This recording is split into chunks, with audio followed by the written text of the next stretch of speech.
За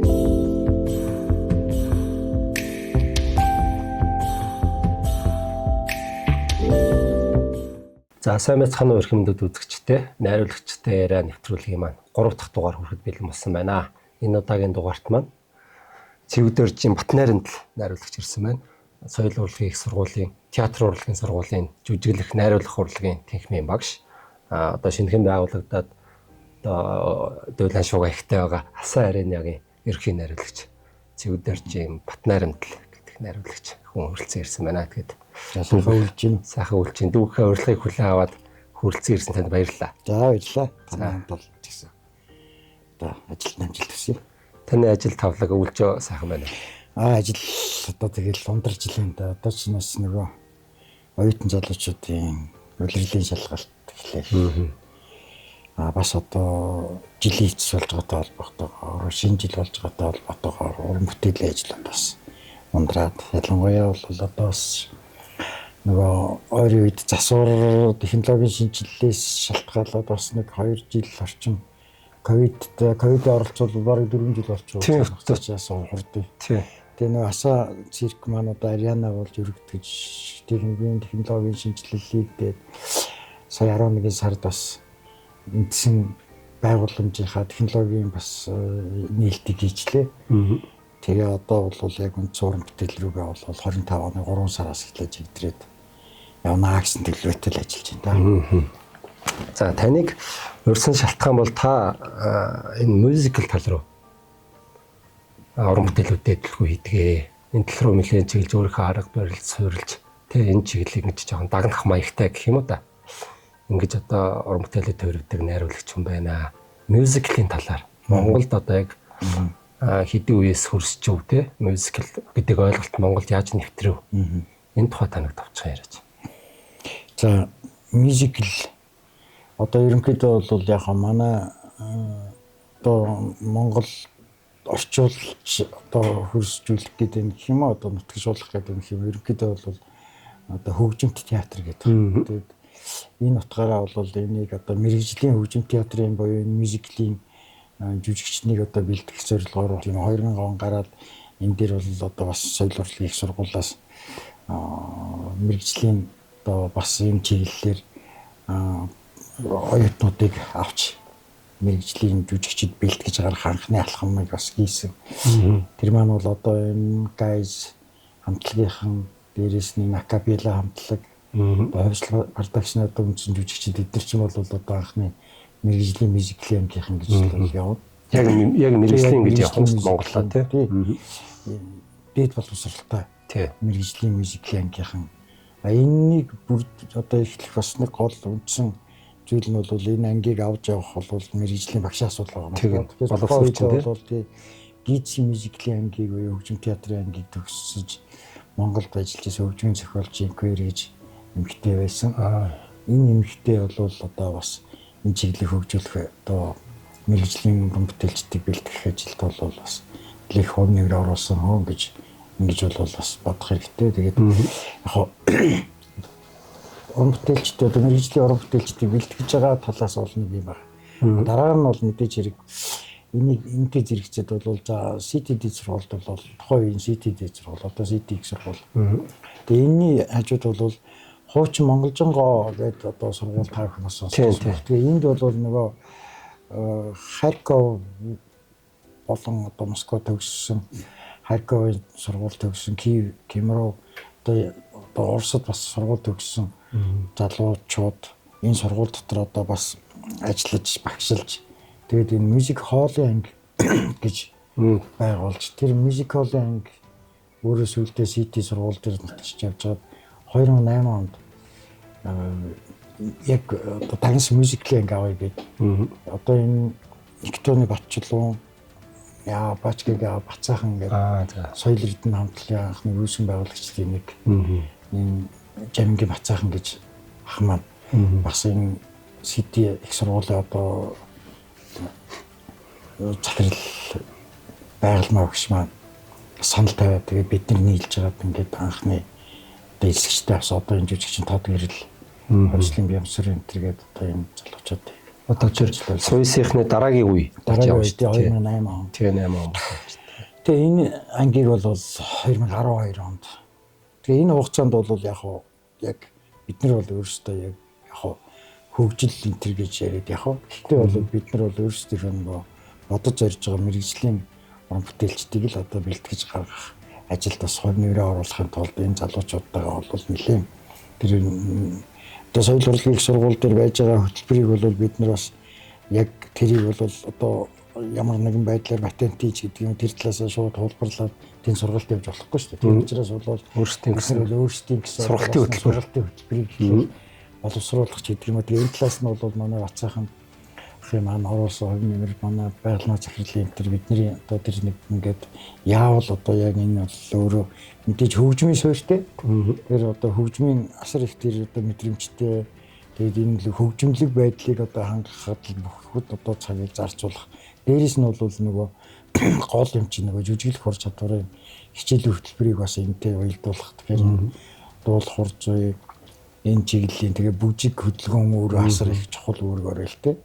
Тэгээ энэ чиглэл дээр бол бид нар одоо ингээд хөтөлбөрөө маш нарийн нэгт гаргаж нэлээдгүй ажиллахын хажуугаар бол бас нөгөө практик дээр шууд нөгөө суурилсан олон дэлхийн одоо сонгодог мюзиклүүдээс бас авч одоо итүүдүүд жижиг хэмжээний одоо тэр нөгөө атрибут шиг одоо хэсгээс нь авч жижиг одоо хэсгүүдээр үлрэлийн шалгалтуудыг үйж өгч гэдэг юм уу. Тэгээд курсын жүжиг энэ тэр жижигхэн богино хэмжээний тэр моно оперет маягийн моно мюзикл жижиг хэмжээний одоо тэр одоо багахан одоо хүүхдийн мюзиклүүд гэдэг юм гаргаж аваад тэгээд 2010 онд одоо бид нар бол хамгийн түрүүнд одоо Францын Монголд одоо суурин төлөөлөгч Францын соёлын төвийнхэнтэй хамтарч ярилцаж эрхийг авсны дагуу бол Ричард Качантагийн Notre Dame de Paris-ийг бол бүрэн ихээр тоглуулах эрхийг авч бид нар бол энэ лөө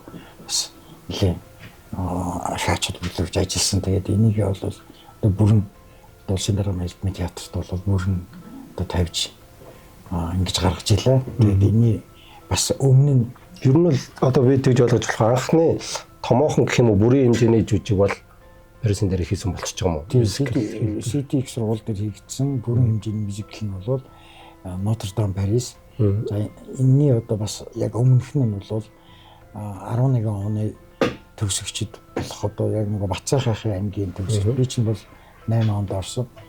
Тэгээд тэрнээс өмнө бол 6 7 онуудад байсан CT-ийн төгсөгчдэр бол Бацаахын одоо явуулж исэн Эндрю Ллойд Веберийн Иесус Христ суперстар гэж рок музик. Тэр нэлээд их тийм чигцэрсэн нөгөө баг курсүүдэд нь Бацаахын өөрөө аваад ингээд ажиллаад ерөөхдөө оюутан сургуулийн хэмжээнд явуулсан. Сургуулийн хэмжээнд нь яг нөгөө парчуудын бол масаа ингээд баг курсээс нь нэлээд сайн явуулсан байсан учраас би бол тэн дээр бол яг найруулах үүрэгтэйгээр ороод ингээд Иесус Христ суперстараар бол бас тавьчихж байгаа. За ингээд эндээсээ бол шууд Notre Dame Paris руу бид нар яг анчаа шамлж том тайзан дээр том тайзан дээр асуудал үүсч тэгээ энийг бол өстой сургуулийн хэмжээнд нэлээд их ач холбогдлоо. Тэгээ Францын соёлын одоо төвөөс Францын соёлын атшаа зөвлөмж өгж тэгээд манай хүүхдүүдийн одоо нөгөө хэл найруулга тэр аялал дан бүх юм дээр бол одоо мэрэгжлийн одоо нөгөө тэр орчуулагч нар ингэж ажиллаж тэгээд одоо яг Франц хэл дээр аялал дуудлагаар ингэж явж илээ шүү дээ. Тэгээд ингэж одоо явсан төвхтэй. Тэгээд яг хоо энэний дараа бол мэдээж соёл урлагийн их сургуульд бол төрийн соёлгалт Наранбаатар өвтөөрт одоо санал тавьж ахиж одоо нөгөө акапелла энтрээс хоош тасалтаад байсан нэг 6-7 жилийн зайтай тасалтаад байсан тэр хөгжим драмын ангийг дахин сэргээж одоо бас анги авах санал ирж бит хоёр одоо 2012 оноос 2016 оны хооронд бол нэг төгсөлт гаргасан. Тэрний дараагаар бол би дагнаж одоо 2016-аас 20 оны хооронд бол одоо энэ гангвей хамтлаг одоо гээд хоёр залуу тэгээд эднэртэй бас нэг 20 гаруй хүүхэд бас байсан. Тэгээд эднэртэй бол одоо бас энэ хөгжимт театрын ангийн энэ одоо сургалтыг бол явуулах хэмжээнд одоо тэгэл ажиллаж ингэж л яваа юм. Тэр яг зүгээр Монгол дахь одоо хөгжим театрын гэдэг юм мюзиклийн орчин нөхцөлийн болзооны асуудлыг ярих юм бол энэ бол өөр асуудал болоод. Төгсөөд тухайн театр руу одоо эн чинь бол нөгөө хөгжимт театр руугаа явах хэрэгтэй шүү дээ. Тэгэхээр манайд бол хөгжмийн ганц л театр Дөөр бүжгийн улсын эрдэмийн театр. Нөгөөх нь бол Ардын дуужгийн чуулган одоо үндэсний урлагийн театр. Тэгэхээр энд бол одоо мюзиклийн уран бүтээлчд бол одоо шууд ажлын байраар 100% хангагдаад явах боломж байхгүй. Тийм ээ. Тэгэхээр эн чинь бол шал өөр жанр учраас тэгээ энийг бол одоо яг харьцангуй шин жанр байгаа. Шин жанр байгаа. Яг нэг удаж байгаа ч гэсэн цаг хугацааны хувьд яг ингээд бусдад харьцуулахад бол харьцангуй шин жанр. Тийм Монголд. Тийм. Ер нь бол тийм байна. Яг нэг хүмүүс дөөр мөртөө хольж магадгүй. Тийм. Яг эртний дээр учиртай гурам урчин шал өөр шүү дээ. Яг мюзикл гэдэг бол шал өөр. Тийм орчин. Тэгэхээр энийг бол манайхан ингээд нөгөө нэг ойлгохгүй учраас хөгжихгүй юм гэж бол болохгүй. Манай үзэгч олон бол мюзиклийг дэндүү сайн мэднэ. Ганцхан энийг бол нөгөө хөгжүүлээд яваад хахад маш олон хүчин зүйлүүд тал талаасаа нөлөөлөх учраас энэ дээр одоо яг энийг зангидах яг яаж зангидах ёстой вэ гэдэг тэр гаргалгааг бол ямарваа нэгэн тийм одоо нэг бол нэг том продюсерийн баг үүсч тэр продюсерийн баг нь зангидаж авч явах. Нэг бол төр засаг өөрөө бодлогоор энэ театрыг хөгжүүлэх зориудын алхмыг хийх гэдэг юм зүйл байгаа. Тэгэхгүй бол энэ хэмжээнд бол явчих чадварлаг уран бүтээлчд бол одоо хаас айгүй. Ерөөсөө биднэрт бол үндэснийхээ одоо тэр ардын харилцаа дуу хөгжимт драм тэрс сэтгэлээд шинжилэлт хийгээд аваад гарах мюзиклийн олон тийм одоо юунууд байна. Материал хөгжил бааз бүх юм байгаа. Хөгжмөнд бүтээлүүд нь өөрөө гараад одоо дуурийн театрч гэдэг юм ингээд архив болоод үлдцэгсэн. Одоо дээр үеийн Шарааголдын 3 хаан дуур мөрч гэдэг юм эднэр бол ингээд тент чинь ингээд парчаараа ингээд бүр хадгалагдаад байна шүү дээ. Хөгжмийн бүтээлийн хувьд бол тэд нар чинь зохиогдсон.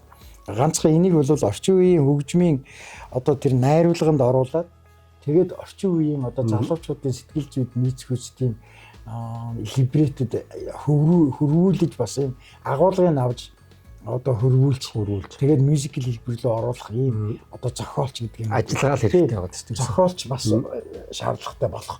Одоо эн чинь залуучуудын үг хэллэгийн харилцан яриа диалогийг тэр дууны үгэнд оруулж энэ одоо хипхоп гэх чинь тийм ранч гэдэг юм яриад шүү дээ. Тэрэн шиг одоо ингээд тэр хуучны тэр одоо харилцаа дуунууд чи хэлбэрийг одоо бас нэг жоохон агуулгаж болоод оруулах хэрэгтэй байхгүй. Энэ дээр нь шинчилсэн хөгжмийн хариулга орж ирж хөгжмийн айдан гараад тэгээд энэ суурин дээрээ бол мюзикл явах хэрэгтэй.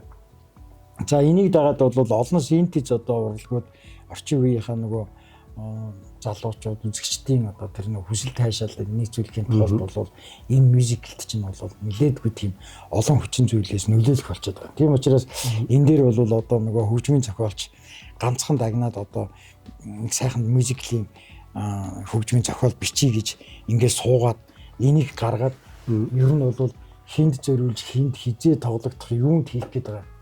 Энэ тэр тодорхойгүй учраас энэ манай хөгжмийн зохиолчид өнөөдөр нэг дуу зохиогоод явж байгаа нь бол өөрийнх нь амьдралд хамаагүй дээр байгаа учраас мюзиклийн бүтээл рүү бол тэгж одоо орохгүй. Мөн энэ хажуу талаас нь энэний зохиол либретиг бичээд тийм ээ ингээд одоо нэг мюзиклийг гаргачихъя гэж одоо эмхийн оронд бол ингээд дууны яруу найргууд бичээд тэгээд ингээд явах чинь эрэлт ихтэй хурдтай юм руугаа л одоо манай нэг зохиолч тэмтэрч яваад мөн адил юмтай ажиллах одоо нэг хамтлаг дуучдын асуудлууд эдгээр бол ингээд л одоо нэгдэж нэг юм бүтээлийн төлөө хэдэн сар одоо ингээд нойр бичлэг сургалт хийгээд суухсны оронд хамгаалалттай дуугаа аваад ингээд дуулаад халтураа гэдэг. Ерөөсөө ингээд нэг юм нэгдэж баазах зүйл байхгүй байгаа. Чадвар нь байдаг, нэгтгэл хэрэгтэй.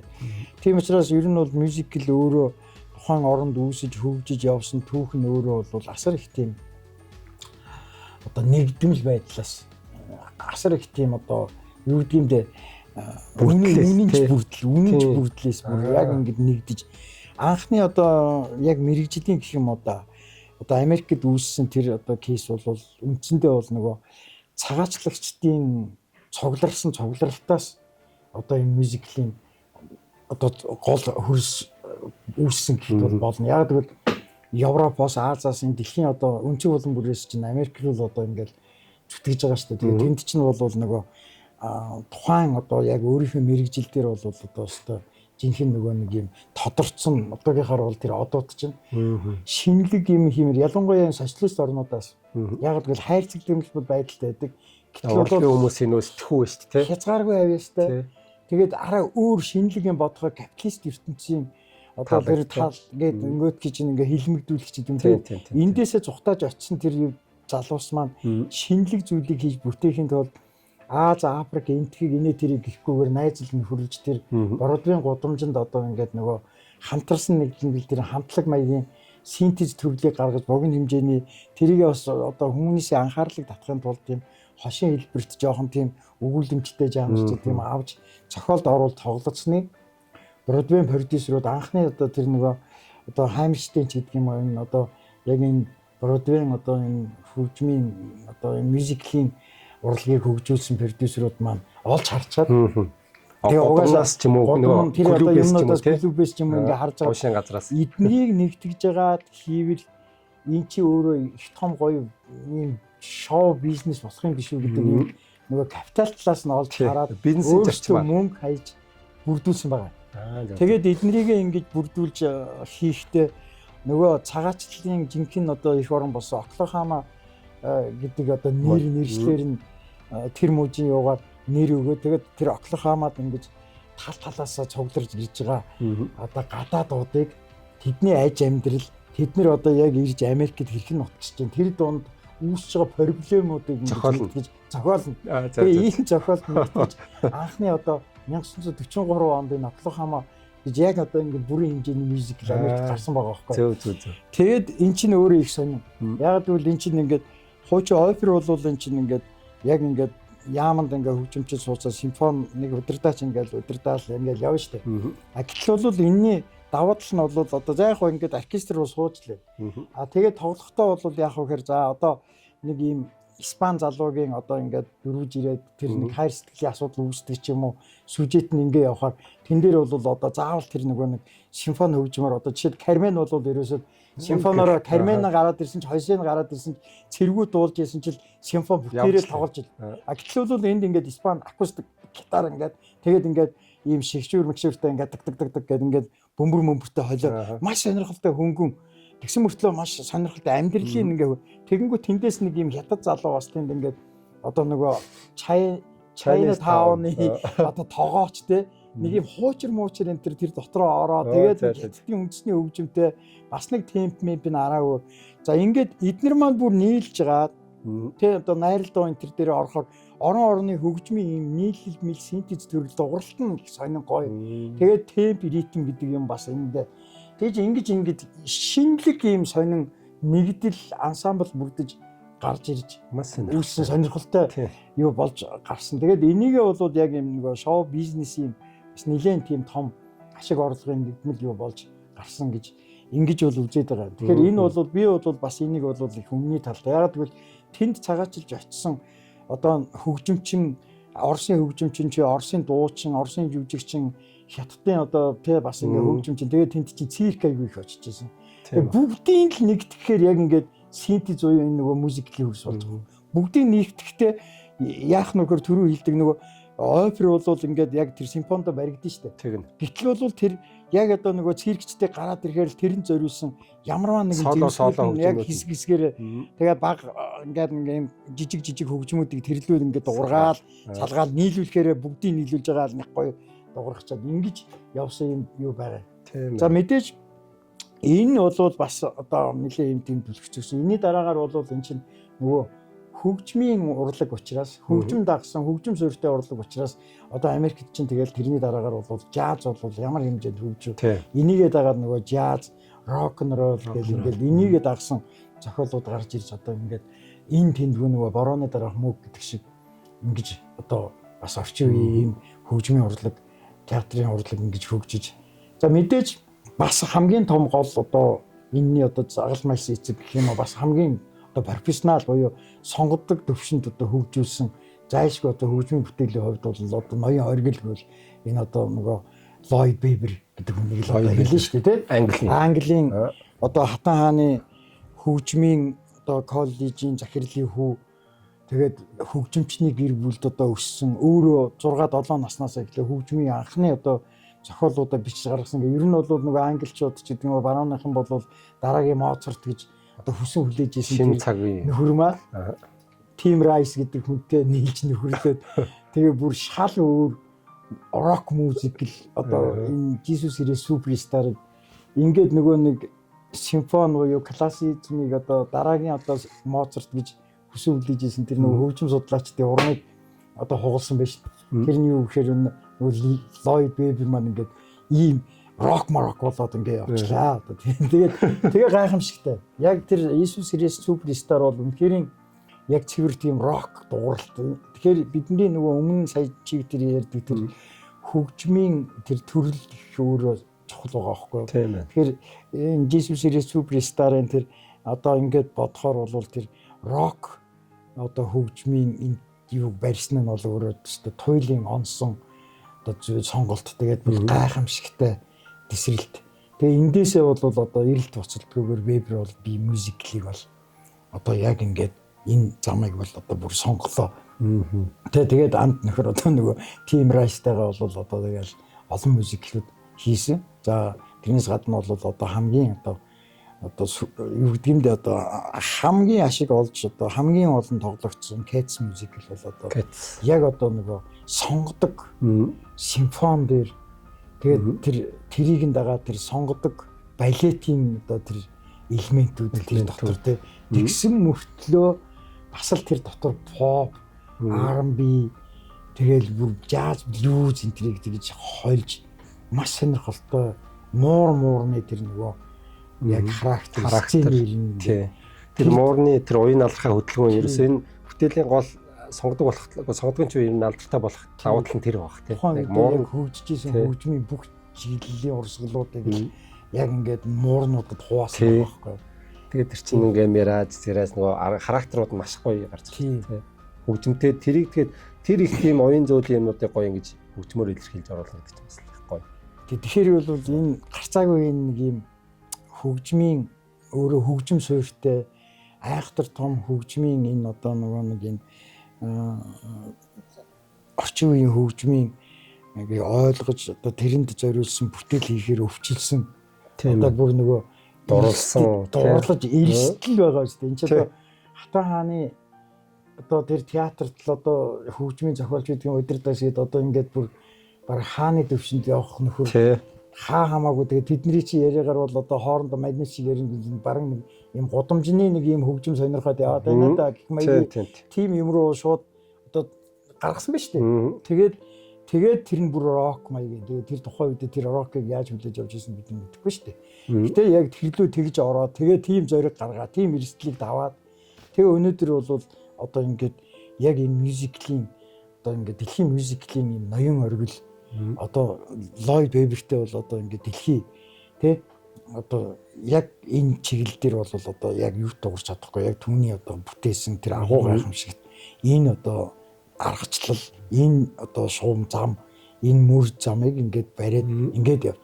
Тэгэнгүүт эндээс бол юуг олж харагдаж байна гэхээр энэ олон Веберийн энэ оролдлогууд одоо энэ рок гэж хахад энд нь одоо Cats гэдэг энэ сонгодог хэлбэрийн классицизм, классик хөгжмийг янз бүрийн урсгал жанруудад оруулах тухайн үед хөгжижсэн тэр рок н рол болон тэгээд тэр цаг үеийн хөгжмүүд тухайн үед цаг үеийн хөгжмүүд ингээд дөрүүдэд хуваарлж гаргаж байгаа энэ бүхнийг ингэж хажууд нь нөгөө баруун Европч өөрөө бас хараа суухгүйгээр энд бол Францаас ахвалаад одоо урлагийн ертөнц тэгэнгүүт өөрсдийн одоо хөгжмийн хамгийн одоо нөгөө гол суур болсон нөгөө шансон буюу одоо манайхаар бол нэг ардын дуу, ардын хөгжим гэдэг шиг одоо тэр суурин дээр энэ мюзиклийг бол ингээ хөгжүүлэх. Одоо тэр аялгуу тэр бид нар чинь нэг юм Францын хөгжмийн нэг юм дагнсан нэг юм шансон гэдэг нэг юм юу байна. Ардын аялгуу гэдэг шиг тэгээд бид нар бол яг тэр мотив дээрээ суурлаад байна. Тэгээ энэ дээрээ бол яг энэ Notre-Dame Paris, Romeo et Juliet Ричард Прескури чигээд бүгдийн л тавьчих. Тэгээ Дон Жуан гэдэг эдгээр чинь бол ингээд яг ингээд сонсохоор яг л Франц. Одоо энэ чинь нөгөө Европч өөрөө бие биенийхээ тэр нөгөө хөгжмийн соёлыг бол гаргав гэдэг чинь энэ бол яг Франц. Ялч нөгөө хөгжим дуу суурьтай болохоор энэ бүх сонгодгуудыг л мюзикл руу шилжүүлсэн байгаа тийм. Веберийнх нь бол дандаа орчин үеийг. Веберийнх бол яагаад сонгодог мюзик гэж юм гэхээр ерөөсөө нөгөө өөрөө симфони буюу классик тэр орчинд хүн болж одоо тэр боловсрж төрсөн мэдлсэн тэр одоо хөгжмийн одоо тэр сургуулийн захирал тэр одоо хөгжмийн удирдаа зохиолчийн хүүхэд өөрөө бага наснаасаа тэр сонгодог хөгжмийн дунд өссөн хүүхэд учраас ерөөсөө Веберийн ямар ч төрөл дээр мюзиклийн одоо энэ олон жанруудыг синтез хөгжмийн төрлийг холлоо гэхэд байна шүү дээ. Эндээс бол яг л сонгодог үнэртэн. Ерөөсөө тэр гайхамшигтай ингэж одоо сонгодог орчин үеийн сонгодгийг л одоо энэ эрэлт хэрэгцээг бол жишээ юм байна л да. Ер нь гайдн гэсэн сэмбл юм биш тийм үсэ үлэг жишээ. Дуурийн театрт очиод одоо яг тэр дуурийг одоо яг нөгөө симфонитой нь үзэх тэр сегментээс гадуур ахаад энийг арай өөрчилсөн хэлбэрээр энэ сонгодог дуурийг бас яг ийм чиглэлээр бүр сонирхолтой одоо хэлбэрээр үзэж болох, оюуны таашаал авч болох энэ агуу ийм одоо шинэлэг хэлбэрийг л гаргаж мөр гаргасан ийм л байхгүй. Тийм учраас оронд бол одоо ингээд өөр өөрсдийн мюзиклүүд хөгжин бий болдог. Манай дээр бол одоо өстой нөгөө хуучны сайхан үлгэр домгууд одоо байна шүү дээ. Тэгээд одоо манай нөгөө харилцан ардын дуунууд гэдэг чинь домогтой. Тэгээд тэр домог нь бол баг драмтай домог нь айгу драмлаг тийм. Тэгээд дуун бэлэн байж идэг. Баг л нэг ромын шүлэгтэй шүү дээ. Тэрийг бол ингээд нэг юм орчин үеийн хөгжмийн гэдэг юм одоо ингээд тэгсэн мөртлөө үндэсний мэдээж хэрэгдэр чинь ардын дуучин өөрийнхөө нөгөө хөг дангаараа болохоор яалтчгүй Монгол аялгау сонсогдсон шүү дээ. Тэгээд тэрийг нь болохоор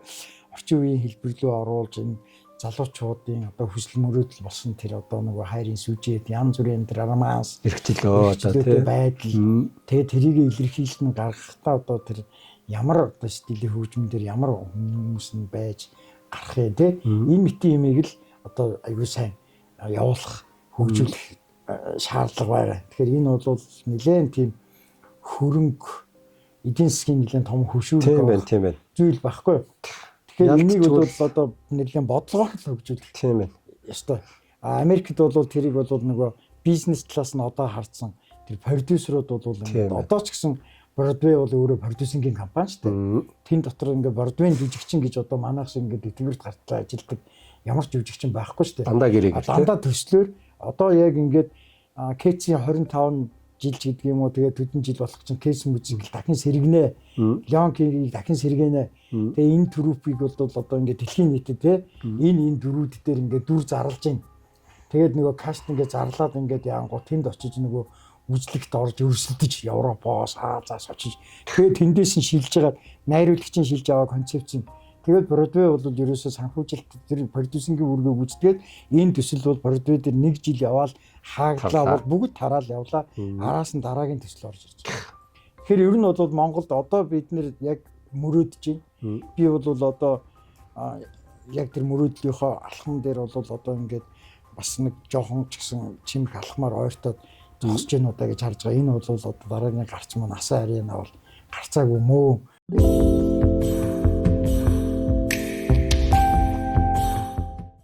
Тэгэхээр энэ дээр бол одоо бид нар нилээдгүй олон жил одоо бас энэ технологийн шинжилтийг хийхгээ хуучин нөгөө энэ Унгар өрмөний барьсан барилгын яг энэ үндсэн тэр нөгөө нэг одоо бүх технологи дээр энийг аваад явах ямар ч одоо суур баад болохгүй байсан учраас бүр ёстой нөгөө арамын үлдээж байгаа л энэ дотор ч одоо орчин үеийн бүх тохиомжлол төхөөрөмжүүдийг асар их олон тэрбум төгрөгийн асар их олон гадаадын хөрөнгө оруулалтын тэгээ асар их олон энэ одоо сайн санаад хүмүүсийн одоо үжил бодол дэмжлэг гэдэм үү да.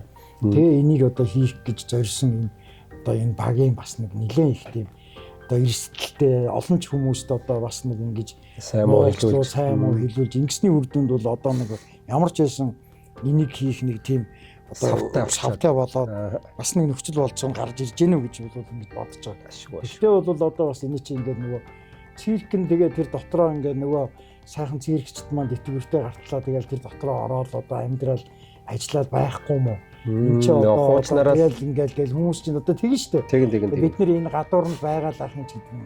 Тэгээ би сая бол нөгөө Бродвейн одоо ярьлаа штэ. Тэгэхээр энэ бол өөрөө ингэжиж хөгждөг борлоо.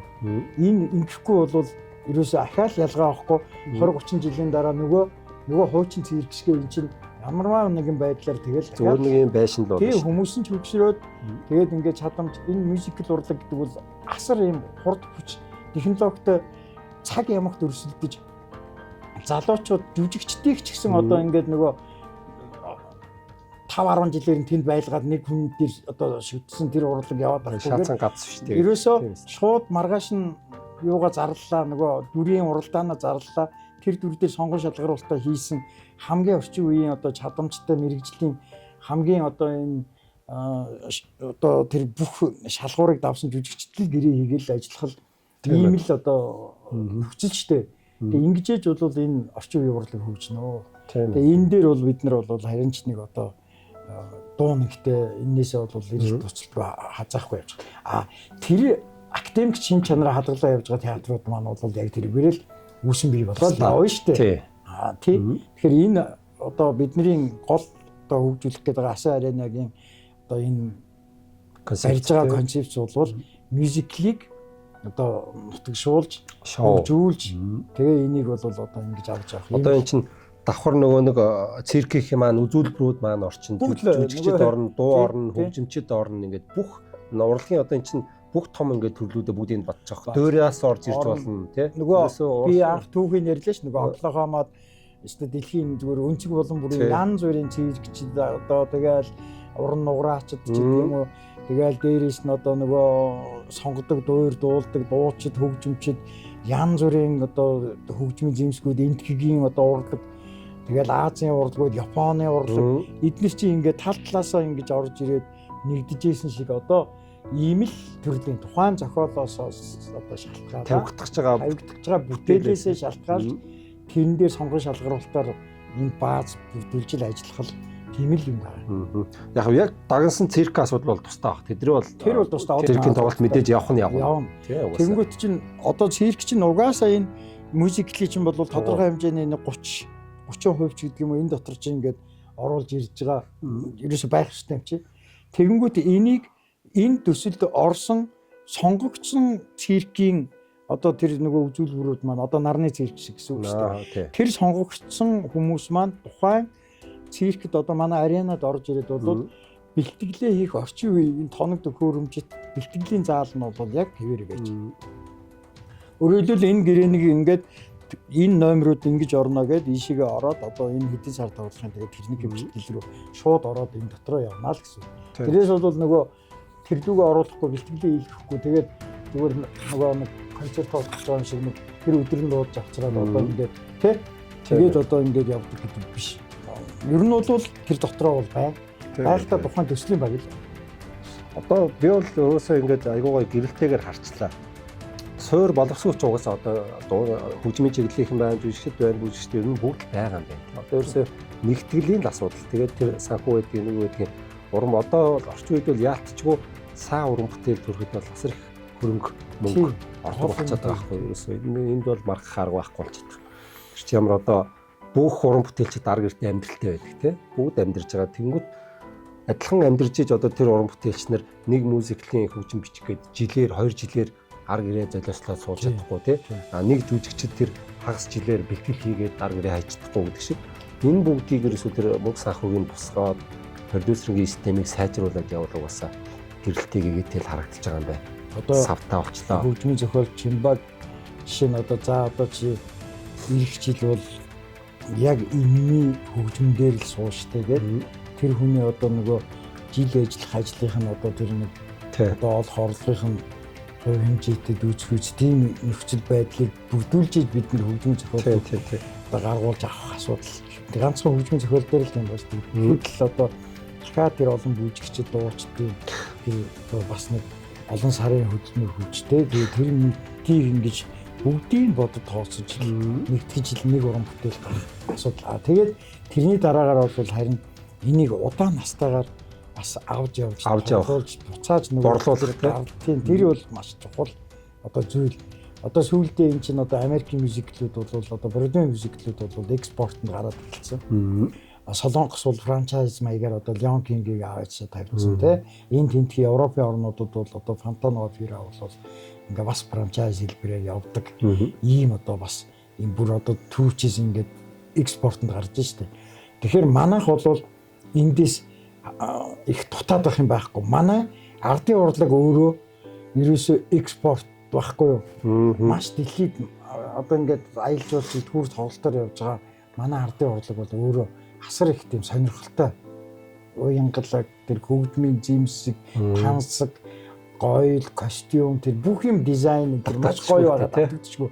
Тэгэхээр манайх бол энэ чиглэл дээрээ өөрсдөө мюзиклээ босгочих юм бол манайх энэ ядаж л Аазда бид нэр ингээд экспортод биднийг явах асар их ариун түүхтэй. Тухайлах юм бол Юан гүрний тухай Турандот шиг тийм мюзикл гарахад бид нэр одоо хятадын хотуудаарч гэдэг юм уу за одоо өөр Аазад ингээд холоод явах боломжууд байгаа аахгүй. А тэгээ энэ чинь ингээд хувлын одоо энэ түүх домог энэ бүх юмуд л ингээд явахаар Монгол хаадын одоо энэ амьдарч ирсэн газрууд одоо ингээд зөрчид гээл тэгдэг Солонгосын хойг тэгэл бусад одоо энэ газруудад дандаа л бидний үүх түүх энтэй их ойрхон тэднтэй цуг амьдарч ирсэн тэдний үеийг санагдуулах түүх гарвал энэ бүх юм түүх юм чинь. Тэгэхээр энтэй бол яаж одоо бид нар ингэж хоршиж яах вэ гэхээр энэ бол өөрөө нөгөө тухайн одоо технологиг маш өндөр дэвшинд гаргаад тухайн орн чи өөрөө хөгжлийн асар дээд зэг төрсэн тийм орн байгаа шүү дээ. Тэгэхээр бид нар бол нөгөө нэг ингээд тэднээс хоцрогдсон технологиор тэднэр дээр очиж болохгүй. Тийм учраас тэдний яг хэрэгжилж байгаа тэр технологиг бид нар яг авчирч цаг үетэй авчирч нийлүүлээд яг тэдний тэр сонсдог хэмнэл тэдний байгаа байдалтай бол энэ зэрэгцгүйц хэмжээнд ийм урлагийг босгож л гарах хэрэгтэй. Зөв. Эхний ээлжинд бол бид нар бол Монголдо бол нэлээдгүй тийм сайн програмууд гаргах хэрэгтэй. Миний бол одоо дараагийн яг асаа дээр хийх гэж байгаа нэг том алхам одоо гэдэг юм уу ерөөсөө хүүхдийн ингээд мөнхийн нефт явах нэг жилийн нефт юм одоо мюзикл хий гэж бодож байгаа. Ерөөсөө 11 цагаас ингээд хүүхдийн мюзикл бол байнга тоглогддог. Тэр нь бол ингээд үзэгчтэй одоо ингээд Дөрийн театрын хүүхдийн хөтөлбөр шиг тэгж одоо байнгын байж байгаа.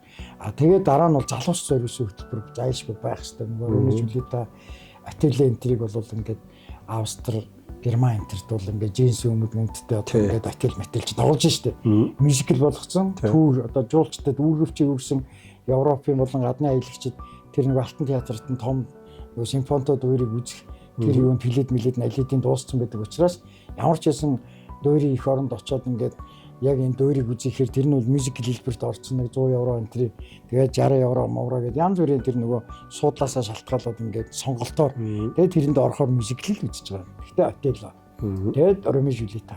Энэ ч залуучуудад зориулсан маш гоё сонирхолтой тэгээ нөгөө өөрсдийнх нь сонирхдаг хөгжмийн хэлэлцээр явж байгаа. Энэ шиг ийм залуус зориулсан бас ийм мюзикл тоглолтууд байх хэрэгтэй. Тэр байтугай үдшийн хөтөлбөр байх хэрэгтэй. Жуулчд зориулсан үдшийн бүр шөнийн. Гэх мэт ийм ажлууд бол одоо ингэж явж эхлэх гэж байна. Тэгэхээр бол ерөнхийдөө бол түрүүчийн хэллээ. Ер нь бол нэлийн гэгээлэг өөдрөгээр хайж байна. Би бас яг нөгөө хуучин бол бид нар энэ хөрс шороо суур бүгдээг байхад бол бас хизээл бол одоо тэгээд энэ бас манад бол нэлээл бэрхшээлтэй хэцүү хүн юм манайд бол одоо бас тэрийг бол одоо чадах юм уу чадахгүй юм уу гэж бодож явсан одоо тэр үе бол одоо бас ард хоцорж бас одоо яг хийх юм бас нэг цаг үе нь ирж байгаа мэтэр одоо бодогдож эхэлж байгаа. Гоё юмны тохироо бүрдэн гэх тий. Тэгэхээр ихтгэхээс илүү одоо ер нь бол эхлүүлэхээр зорчоод байж. Бас нөгөө өөрөө жоохон зоригтой байхгүй болохгүй шүү дээ. Эргэлзэж болохгүй. Танд бол асар их ажил байгаа юм байна. Тэгэл одоо яг энэний төлөө л одоо ажиллана гэж бодож шүү дээ. Тийм байна.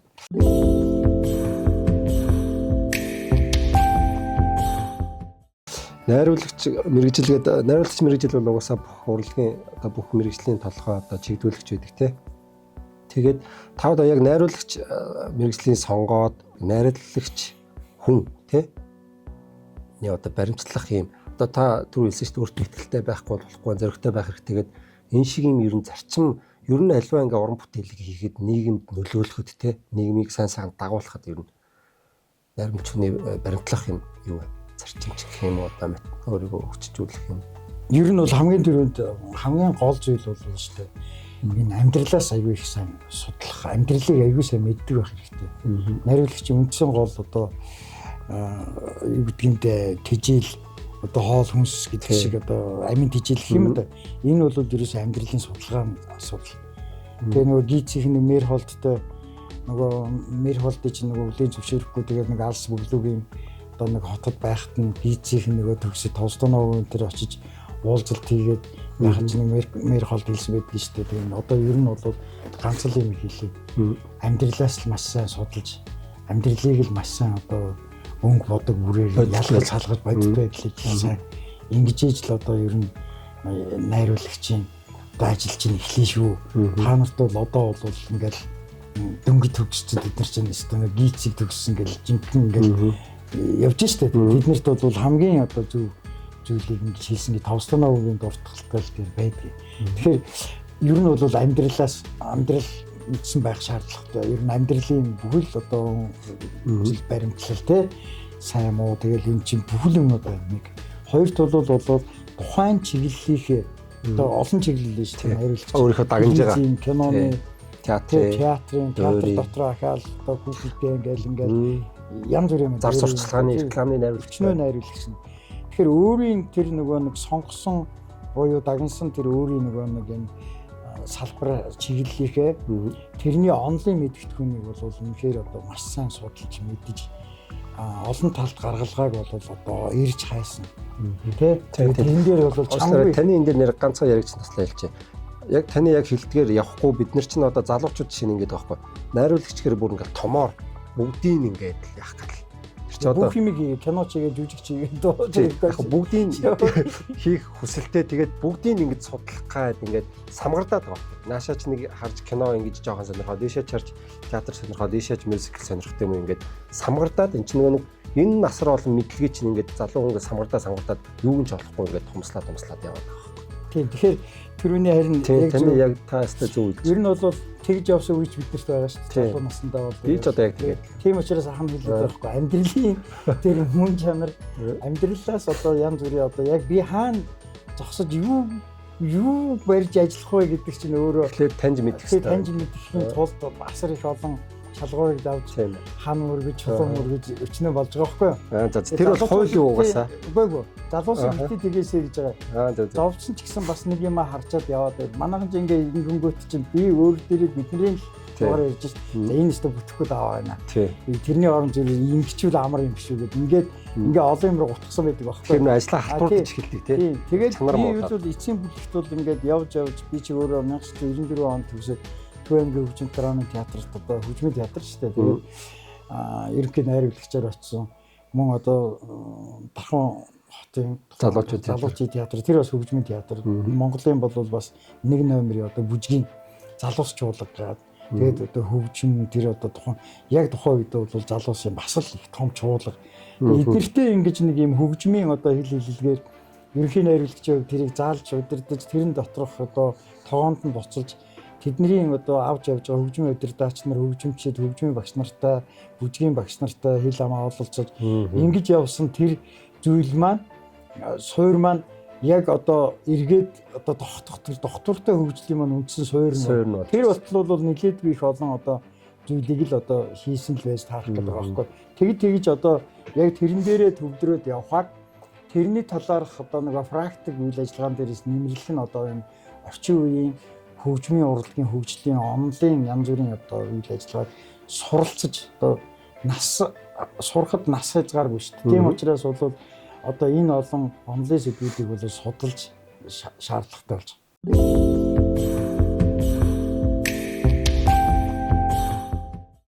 Тэгээ яг нь ер нь бол нөгөө найруулагч бол яг өөрийнхөө тэр нөгөө нэг амжилт гаргаж цаашаа бол нэлээд тэгээд нөгөө цаашаа үргэлжийн одоо байнга одоо тэрэн дээр амжилт гаргаад ажиллах тэр салбараа бол маш сайн үргэлжлэлтэй ажиллах тэр салбараа бол маш сайн анхаарчдаг. Тэн дээрээ нэлээд доктортой ажиллаж тэрнийхээ тэр салбартаа бол бас одоо яг ямар онцлог одоо тэр онлайн болон практик тэр үйл ажиллагаанаас бол аягүй сайн онцлогийг мэдээж ялангуяа тэр онлайн төвшөнд бол аягүй сайн одоо технологитой болж авахыг онл бол цэвэр яалтчгүй одоо судалснаар бол энэ ажлын одоо яг мэргэжлийн түвшинд гүйцэтгэх тэр технологийн гол аргачлалыг л одоо ондын мэдгэдэгхэн болж байгаа шүү дээ. Нөгөөх нь практик нь бол одоо энэ тал дээр олон жил одоо бас олон ажлын ард гарч сайн муу хилэгдэж ингэж одоо алдаж онож явсан тэр дуршлаг өөрөө энэ ажлыг одоо амжилттай дуусгах тийм одоо юу болж байгаа байхгүй. Энэ хоёр л одоо яг зохицож иж одоо төсөл бол амжилттай хэрэгждэг. Тийм учраас бол найруулагч нарт одоо юу гэж одоо зөвлөх үү гэхээр өөрийнхөө тэр одоо сонирхож байгаа салбар дээр одоо жоохон ихтлүүлээд явхад одоо хэцүү хүнд бэрхшээлтэй ч гэсэн шүд зуугаад бас ингээд өөрийнхөө тэр сонирхож байгаа зүйлээ л одоо судлаад улмал одоо лавшруулад тэгээд явбал баг багаар ахиж байгаа энэ маань бол бас нэг тодорхой хэмжээнд бол бас амжилтанд хүрэх боломж бий шүү гэдгийг бол бас хэлмээр байгаа. Бас битээ няцаараа гэж одоо залуучууд ялангуяа орчин үеийн залуучуудад бол залуу найруулагч нарт бол одоо яг ингээд нэг чиглэлийг бариад хөгжүүлээд явхад бол цаашдаа бол одоо бас одоо бидний хэс илүү технологийн асар гоё олон боломжууд гараад ирчихсэн учраас бол одоо маш их тийм боломж байгаа л гэж л ингэж бодлоо. Тэгээ одоо өөрөө л тууштай явж чадвал бол бүх юм нээлттэй болцсон байна тий. Тэгээ үндсэн нөгөө нэг таны хэлдэг тэр суурийг л маш сайн одоо тэр чин тэртээ тэр нэг юм дүрм тогтцсон байгаа шүү дээ. Одоо нөгөө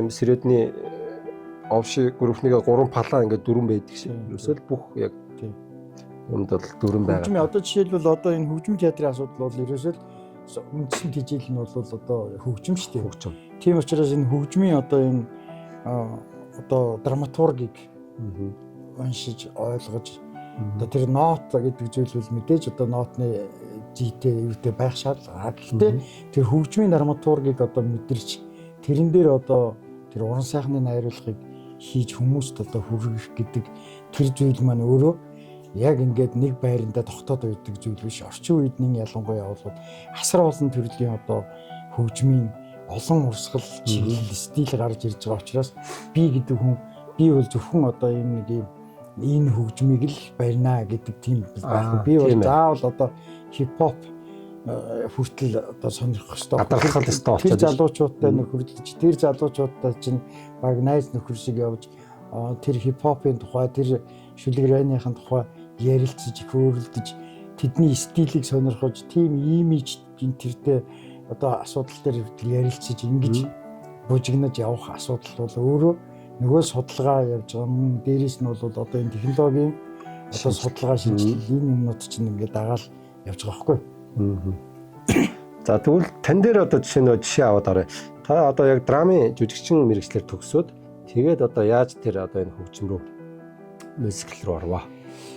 Төгсөөд яг го манайхан чинь хотод одоо улсын драмын эрдэнэ театрт ихэнх нь орсон, Айрмын театрт ингээд ерөнхийдөө. Тэгээд би бол өөрөө нөгөө Төв аймгийн хөгжим драмын театрт үед тэгээд 1994 онд тэнд одоо өөрөө тэр театраас бас ирсэн учраас тэнд та ажиллаж байгаа дэрсэн. Тэгээд алтан жүжигчнэр ажиллаж байгаад тэгээд ирсэн. Тэгээд театрынхаа ерөнхий найруулагчаар соёлын яамны томилтоор ирсэн. Зөв. Ингээд хөгжим драмын театрын найруулагч учраас одоо яг хөгжим драмыг хийх болохоор надад бол одоо тэр нөгөө хөгжмийн удирдаач, бүжгийн багш тийм ээ, концертмейстер, хормейстер энтертэй одоо ажиллах асуудал үүссэн. Тийм учраас ахаад одоо соёл урлагийн их сургуульд нөгөө 4 жил драмын одоо мэргэжил сурсан хүн тэнд бол одоо ахаад нөгөө яг практик дээр нөгөө хөгжмийн зохиолч одоо урлагийн гавь сэтгэлтэн зундын Бацүх гэж одоо нөгөө алтан шар зам гайхмаараа миний нэтгийн бараа зэрэг гайхамшигтай дуунууд одоо олон хөгжим драмын зохиол бичсэн ийм одоо агуу гайхамшигтай хүний удирдахжсэн холимог оркестр дээр тэрний дууралт, тэрний одоо хөг найруулга тэр юмн дээр чи эхлээд бол одоо мэдээ доошоо хийн шүү дээ. Тэгэл дүлийн мангар тэнгэрээ дуудуулна тий. Тэгээд ир чин туршиж үзэн зэрэгтэл суугаад ингээд хийж байгаа буруу тоглоно. Тэгээ би тэрийг мэдэхгүй явбал инээлтэн тэгээ ингээд шоо. Тэ загнуу найруулагч сууж идэг нөгөөд буруу тоглоод туршаад идэг. Тэгээ сүулдэ нөгөөд гэж хөө юу тоглоод байгаа юм бэ энэ тэргээ тэгэнгүүт чинь бас сонсож яа энэ тэргээ тий. Гих мэтэр тэгээ бүжиг энэ тэр чинь бол одоо ингээд нөгөө ритм хим химнэлээсээ ондоогоор ингээд өөрөөсөө маазраал болоо тий. Гих мэтэр Тэр болгоно тэр бол үргэлжил надад сургалт. Тийм Тэгээ дараагаар нь бол энэ Орхон хотын залуучууд театрын бас одоо ерөнхий найруулагчаар очиж ажилласан. Тэнд бол одоо бас Монголын бас нэлээд шидээр залуус чуулга гэдэг одоо маш том чуулга бүжгийн тэгээ тэдний балетмейстер болон бүжигдэглэж бүжгийн багш нартай бас хэл хамаа олж тэд нартай ярилцах бүжгийн онцлог бүжгийн төрөл жанр стил тийм шүү дээ. Тэгээд тэнд ч одоо залуусын хот гэдэг утгаараа бол асар олон тийм одоо хөгжмийн арай өөр төрлийн судлагтгуунууд тэрийн зориулсан одоо бүтээлүүд туурж байна. Тараа гэдэг одоо энэ хөгжмийн зохиолч агуу гайхамшигтай хүний бүтээлүүд бол бас л тийм одоо эстрад жаз маягийн бас поп стил.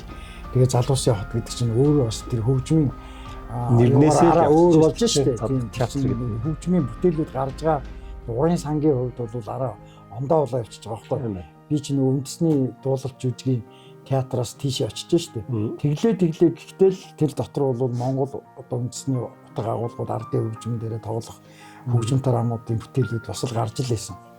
Гэх мэтэр ингэж явсан ийм зүйл байгаа. Тэгээ эндээсээ цаашаага өөрийгөө одоо онлын төвшөнд баяжуулах, хөгжүүлэх энэ сонирхол маань төвчж ингэж цаашаа явсаар сүүлдээ бол яалтчгүй л одоо энэ чиглэл рүү одоо хөтлөж чирсэн гол хүн бол яалтчгүй манай одоо Батцайхан ахалдаа соёл эрдэнэ хамтлагийн үүсгэн байгуулагчдын нэг Жамингийн Батцайхан гэж одоо манай Никтоны Баачгийн аав нь Батцайхангүй өөрөө тэгэхээр музикэлт өөрөө их сонирхолтой байсан гэсэн үг. Өөрөө музикэлт их сонирхолтой. Тэгээд өөрөө ерөөсөө судалгаа асар ихтэй. Ийм байна, тийм байна гэдэг юм маш. Тэгээд онлайн төвшөнд яг тэр хөгжмийн юмнуудыг өөрөө маш нарийн мэддэг учраас тэрэн дээрээ бол надад бас Батцайхан хойнд өгсөн байна. Тий Оросд өгсөн. Тэгээ ер нь бол энэ чиглэл дээрээ бол яг анхны одоо надад чинь мюзикл рүү татсан хүн энэ байхгүй. Тэгээд дараагаар нь бол бас энэ сонгодог хөгжмөн дээр тулсан мюзиклүүдийг бас ингээд өөрчилж тэрийг бол энэ модернизац хийж болох асуудлаар бол энэ цогцлын нацаг дөрж гээд одоо тэрийн шагналт нацаг дөрж ах маань Тунгалаг тамир гэдэг мюзиклийг бас өөрөө бичсэн. Тэгээд бас жоохон дутуу. Тэгээ энийг гүйцээж хоёлаа одоо бас 50 шүү гэж ингэж ярьж хоёлаа тэрэн дээр ингэж бас явж исэн. Тэгэхээр бол тавьсан юм уу тэгээ Тунгалаг тамир нь бол тухайн үедээ бол бас Дойрын театрт нэг концерт хэлбэрээр тавигдсан байсан байлаа. Сүүлд бол нацаг дөрж байгаа мэндэлсний 60 жилийн одоогоор 60 насныхаа оогоор бол улсын дарааны эрдмийн театрт би одоо бас нэг төгсөх ангийнхаа курсын ажил дипломын ажил болгож бол хийсэн. Тэгээд тэгтээ бол хөгжмийн бүтээлийн хувьд бас жоохон дутуу юм уу. Тэрийг бол одоо бас сайхан гүйцээж бүрэн хэмжээний гоё Монгол мюзикл болгох юмсан гэж бол бас бодож байна. Тэр бол яалтчгүй бас яг нөгөө манай баг нөгөө үндэсний урлаг хэмжээнд болсон Тунгалаг тамир гэдэг кино шүү дээ. Тэрнийг бас их сонирн бодож олсон байгаа. Нацад дөрж байгаа өөрөө энэ симфони одоо агуу гайхамшигтай зохиолч одоо Монголын бас нэг номер 1 симфони нэг хүн шүү дээ. Тэгсэн мөртлөө өөрөө энэ мюзиклийг ингэж сонирхож хийж явсан гэхээр бол Монголын хөгжмийн урлагийг бол бас манай энэ хөгжмийн зохиолчд бол бас нэг агсан төвшөнд арай өөрөөр хөгжих тийм боломж олцсон байгаа гэдэг бас юмыг бол бас биднэрт бас хэлж ийсэн сайхан ийм урсамжууд бол бас байгаа. Тийм байна. Өөр одоо чинь Тунгалаг тамираас өөр яг тийм мюзикл хэлбэр рүү орсон томоохон зохиолууд байна. Яг хоо Монголын учиртай уран толгой дөр биш үү? Тий, учиртай урлаа ойлгомжтой. Соёл урлагийн их сургууль одоо яг нөгөө ирээд Наранбаатар өвтөр ирээд тэгээд анги аваа ажиллаж байхад энэ нөгөө Сэрод биш хөгжмийн зохиолцороо. Сэрод энэ учиртай гурван толгойг орчин үеийн хэлбэрлөө оруулаад хайрын үргэлжлэл гэдэг мюзикл хөгжим зохиочлоо. Тэгээ энд ашиглаж байгаа энэ тэр намайг чи энийг найруул. Үүргөө би ч одоо соёл систем гэж ирсэн. Тэгэхээр энэ олон акулууд чинь гэж яаж ахгүй. За энийг хийнэ. За тэгээд за гүйцэтгийгээл явсан. Тэгээд тэр маань бол 2013 онд яг соёл урлагийн их сургуульд бол тоглогдсон. Бас нэг тийм мюзикл байгаа. Тэр бол яг учиртай 3 толгой нөгөө зохиолыг орчин үеийн одоо жишээ юуны нөгөө худалдаач ингээ гардаг шүү дээ. Хоргой торгой 8 чинь. Тэр чинь машины 8 чинь болох change. Жишээ. Юунд нь болохоор гадагшаа яваад сургуульд явсан юмдаг. Америк руу ч юм хаашаа гадагшаа сургуульд явсан чинь ирдвэ. Тэгээ нөгөө энд нөгөө сэтгэлтэй бүсгүй нөлөөд гэдэг ч юм уу. Тэгсэн чинь нэг баян компани захирал нөгөө Нансалмаа гэж эргүүлээд тэр дунд нь бас нэг хорлмоо гэдэг нөгөө тэр баян мөнгөнд нь болсон нэг хүүхэн тэр салгачих гээд үзээд нь шүү дээ. Тэгсэн мөртлөө бас юмд тайртай. Орчин үеж үлээл ерөөсөө. Тэгэл орчин үеж үлээ. Тэгэнгүүт хөгжим нь яг дагаад өөрчилчихэж байгаа. Хөгжим нь их хайртайхан. Ер нь бол дайжгүй болсон.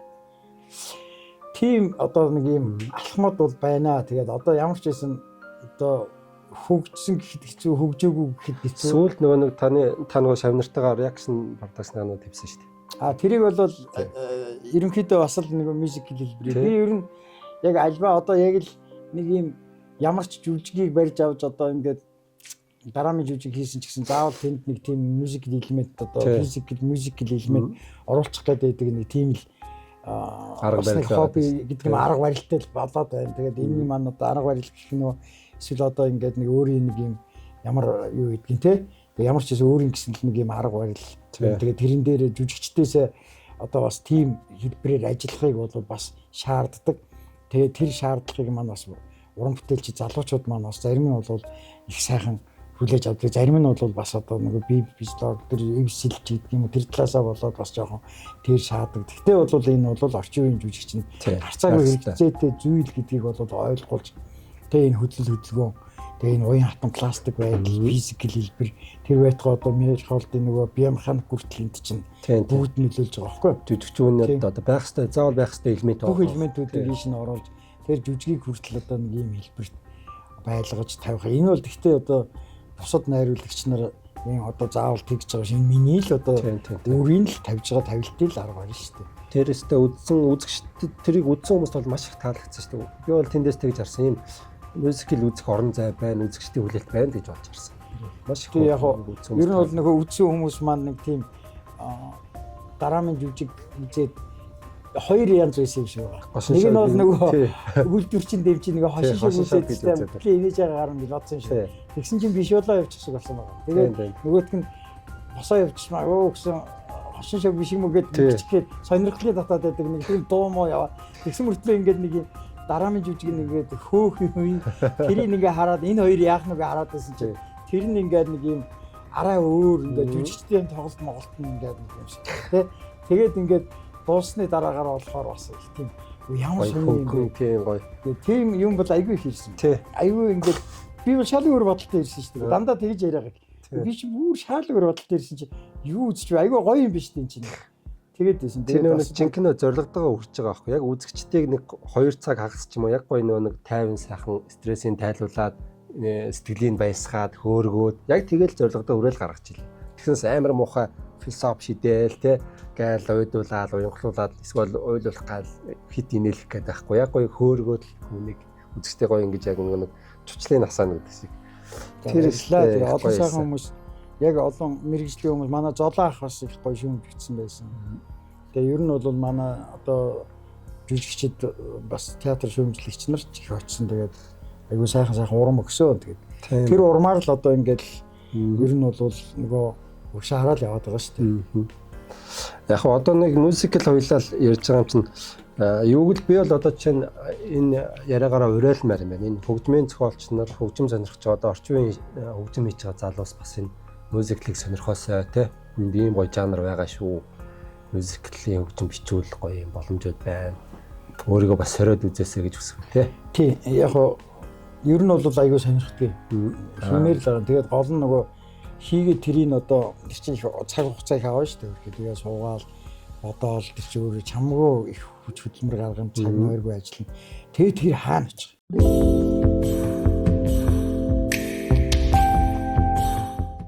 Хуучин болоод ингээд бид чинь ингээд нэг юм сургууль мургуул дээрээ тэгээд энэ тийм ингээд фотошоп ярьдаг уулзахаараа нэг ярьдаг байсан бод одоо ч нэг ингээд бас нэг юм байр савтаа бас тийм ингээд хэдэл энэ дээр ирээд ингээд одоо ихтгэл үнэмшил төрж гин тийм ээ ингээд хөсгөтөнгийн Америка хөсгөтөн тэгээд бусад юм этно хамтлаг том момоо дэлхийн хамтлаг энэ төр гоё үндэсний хэдэл нэг одоо наадмын нээлтийг бол бид нэр одоо бас ингээд жоохон нэг юм орчин үеийн нэг юм этник те урлагийг бас нэг ингэж манайд ч одоо олон орны хүмүүс ирдэг учраас энэ өнгөрсөн наадмыг бол жоохон тийм мюзикл хэлбэрээр хийсэн шүү дээ. Тэгэл ялгаа авахгүй нөгөө алтаа магтаалын чинь бол яг шууд нөгөө орчин үеийн хөгжмийн стил жанрт ороод дэлхийн хамтлагаар бариулаа. Тэгээд нөгөө хүү энэ чинь бол яг тэрнтэйгээ нэгдэн зохирлж байгаа байхгүй. Ягаад нэгдэж зохирлтыг тэр хөдөлгөөн бүх тэр концепц өөрөө нэгдэн л нэг юм том юу болж байгаа гэхээр нөгөө мюзиклийн үндсэн нөгөө нэг концепцээр яг зангидагдаад тэгэхээр нөгөө нэг юм жанрын юм хэрүүл гарахгүйгээр шууд одоо дэлхийн араас ч гэдэг юм уу хүсгтэнгийн араас хүү орж ирэхэд ч гэдэг юм хүүгийн араас хүсгтэн яваад ингээд өсрэлт байхгүй шууд ингээд урсаал явчихсан. Нэг ийм эхлэлийн өртөрөөс ахуулаад сүүлийн концоптын финал хүртэл хөгжим чинь өөрөө нэг юу байхгүй. Яг нэг одоо юмд зохиомжинд баригдсан яг нэг стилийн хөгжмүүдийг л нэг дорн болгох. Тэгэхгүй тэр дотор чинь ингээд янз бүрийн уртын дуугаа хүртэл ингээд за энэ чинь хуур болоод ингээд гэж явчих болохгүй юм байна шүү. Тэгээд нөгөөтгий чинь ингээд байгалийн амьд саунд дуу чимээ юу оруулж байгаа тэрийг ингээд нэг юм орчин үеийн нэг юм акустик дууралт чил аут гэж ярьдаг шүү дээ. Тим хэмжээний болгож тэрэн дээрээ уяхан зам тэгээ ингэж оруулж энэ тэр хөгжмийн найруулгыг бол хасар их бод. Ер нь бол энэ бол өөрөө яг мюзиклийн зарчим л юм л байна л да. Тий. Та 2024 оны Дундсны их баяр наадмыг найруулсан тий. Одоо нээлт хаалтыг ерөнхий найруулагчаар ажилласан. Тэгээд энд бол та сая ярьж байна. Тэгээд одоо ер нь жил болгон наадмууд болдог тий. Яг таны онцлог бол яг энэ байсан байна. Хөгжмийн жоохон тийм нөгөө юугаараа хөгжмөлөг давуудлаа. Тий, хөгжмийн театрын элементүүдийг ашиглаж мюзикл элементийг төлхөө барьж найруулагчийн зохиолоо яг мюзикл төрөл дээрээ барьсан зангидсан л зэрэл жоохон тийм онцлогтой хаалгаж байгаа. Гоё юу би ч надад бол таалагдсан над миний хэлд. Тэгэл чи ер нь бол юу шүү дээ одоо найруулагч хүмүүсийн бас л нэг бисэн залуу болохоор тэгж л бод ирээдүйд гоё бүр мэрэгчлэрээ сайжраад гоё наадмынхаа нээлтийг хийж үсгэсэн мөрөдөл хүн болгоны тийм найруулагч болгоны мөрөдөл тань баяр үргээ. Тэгээд энэ дэр бас нэг юм байна. Найруулагч хүн ингээд уран бүтээлээ хийгээд ард нь гарна. Үзэгчдийг 100% гэж бодвол хэдэн хувьд нь таалагдах ч юм уу хэдэн хувьд одоо үнэлт өгсөн байхад хангалттай гэж үзэх бай. 100-аас одоо чинь хувилуул 70 80 60. Яг нь ер нь бол мэдээж бүгд хүн таалагдахгүй шүү дээ. Ер нь маргаж л байвсаа. Маргаантай л байвал би оршиж байгаа юм байна гэж бодох хэрэгтэй. Яг тэгвэл нөгөө хэвэн чутгацсан юм шиг өстой 100% тэгээд эргэлзээтэй шүү дээ бас. Яг тэгвэл тэр үжил бодлын нөгөө нэг юм зөрчилтөө гэдэг чинь өөрөө найруулагчид дараагийн юм хийхэд бас нэлээд төлөв байна шүү дээ. Тэгэхээр бол би нэг 50-50% таа байгаасаа гэж боддгийг. Ер нь бол нэг таланд авангаалаад байх бас биш. Ер нь л тэнцүүхэн байвал. Яг тэгвэл нэг тал нь бол огтхон ч одоо ингээд энэ бол энэ надад таалагдахгүй нэ гэж байгаа. Нөгөө талд нь бол таалагдлаа гэж байгаа. Нэг нь бол урам, нөгөөх нь бол ташуур байхгүй. Тийм байна. Би энд яагаад ингээд энэ хүмүүс тэгвэл энийг ойлгоогүй юм бэ?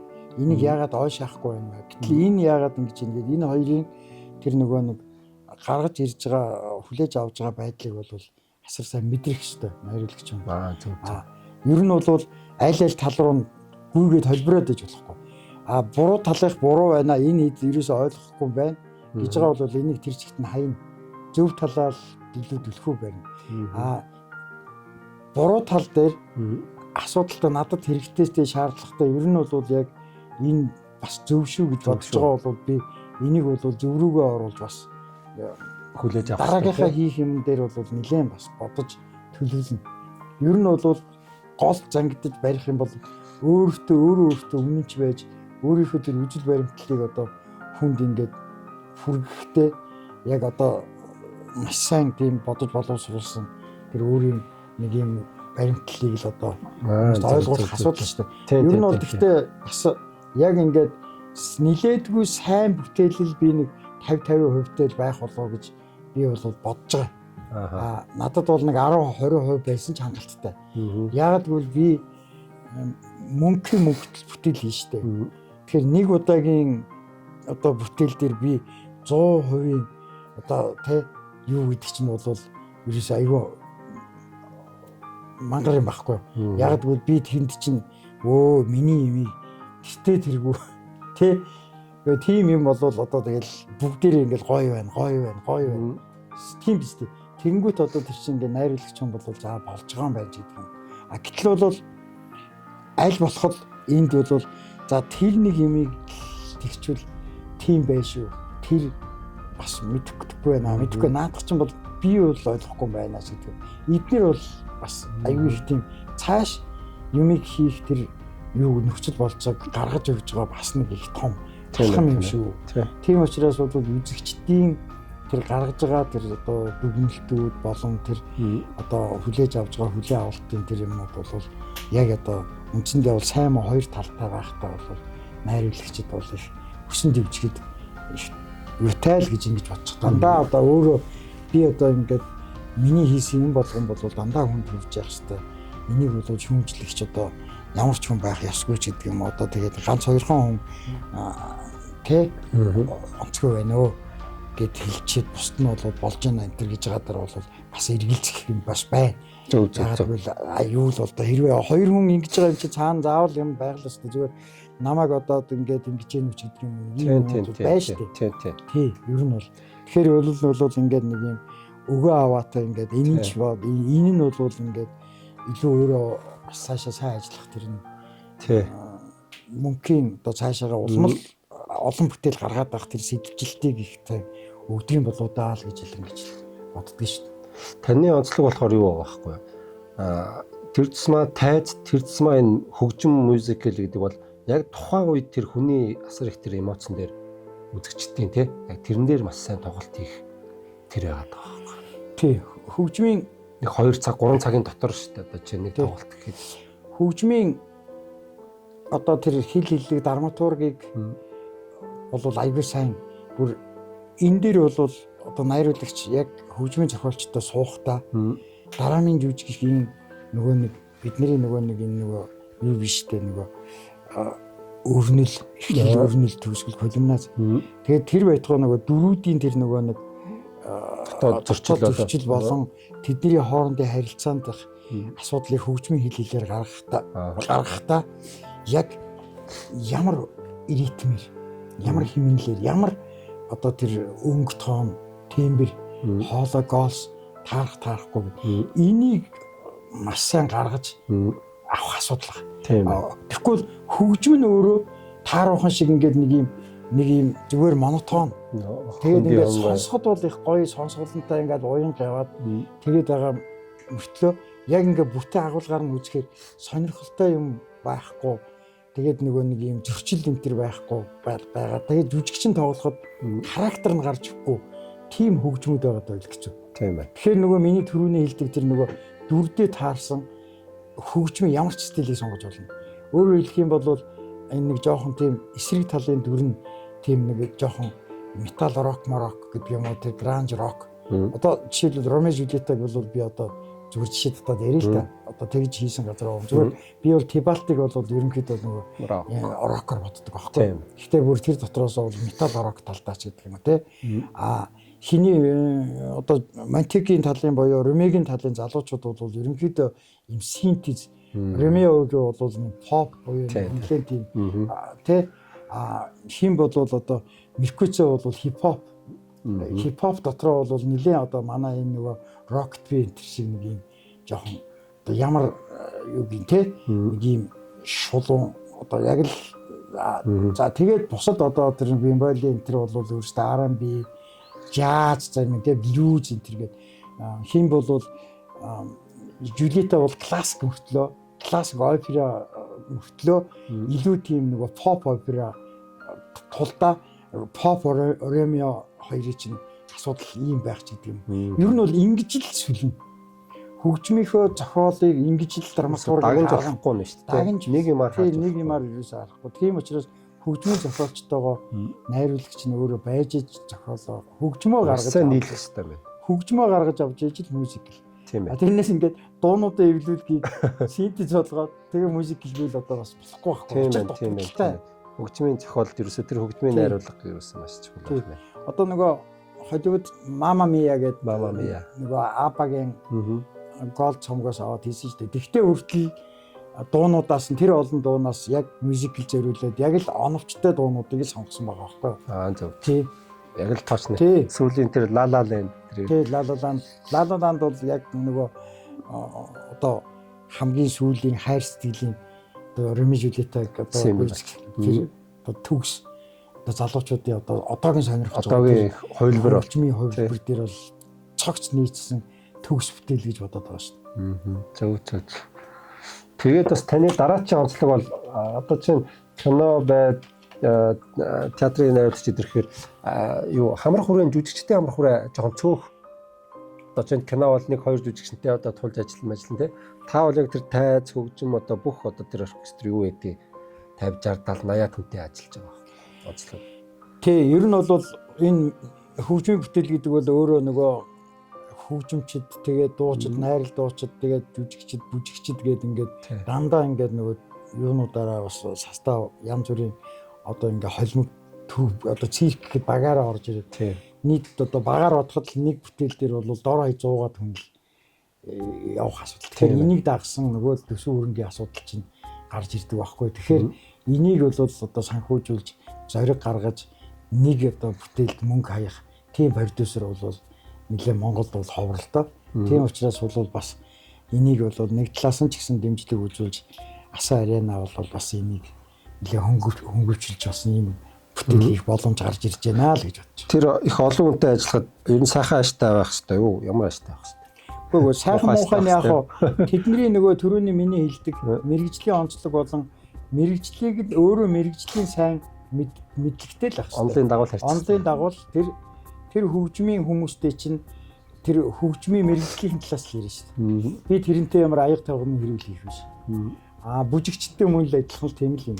Тийм учраас тэрнийг одоо яг өөрийнх нь мэддэг мэрэгжлийн төвшөнд өөрийнх нь онлын практик тэр юм та дүүч хүч хэмжээний тэрийг давсан байдлаар шаардлага тавьж байж тэр хүнтэй ажил нөхөс биш. Тэр хүнд одоо ингээд утга санаагаа ойлгуулж чадахгүй тэр онцлогийг ч мэдэхгүй тэр хүний одоо би балетын бүжигчийг авчирчаад биелгээ хий гэж зогсоод байж болохгүй шүү дээ. Доромжлуулна шүү дээ тий. Хинтээ ярьж байгаач мэдэхгүй болохгүй байхгүй.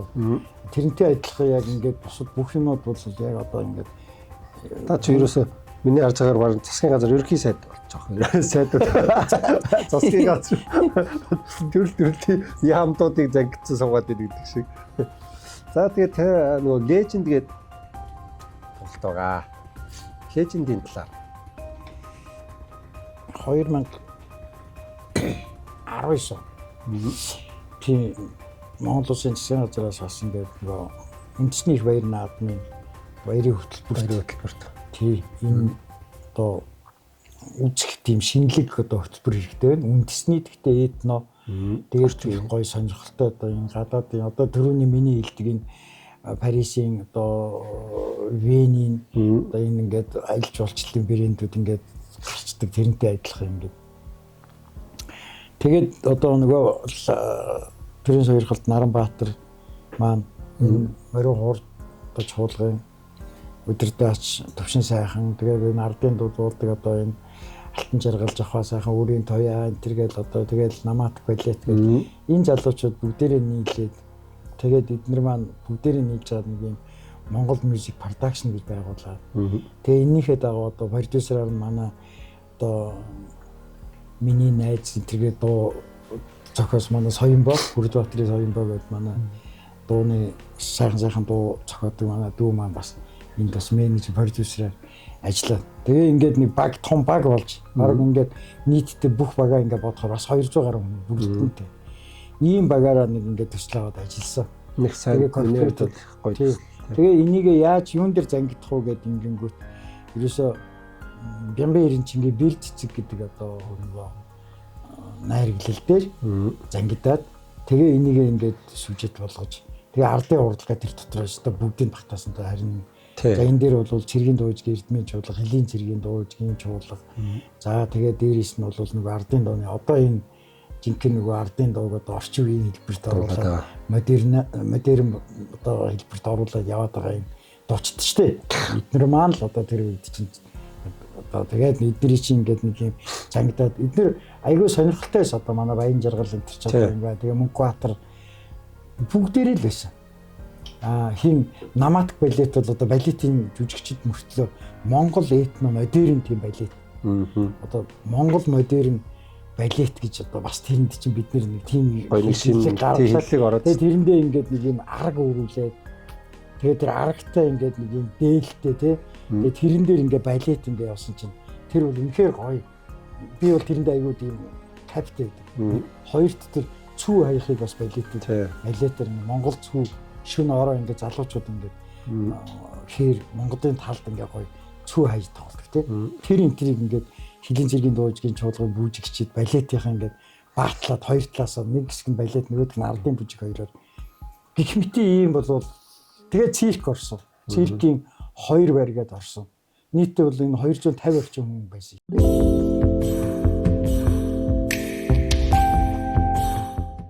Манай продюсерүүд гүйж энэ тэдгийн компаниудаас бас чамгүй хэдэн төгрөг мөрөг одоо яаж олдгийг мэдэхгүй те.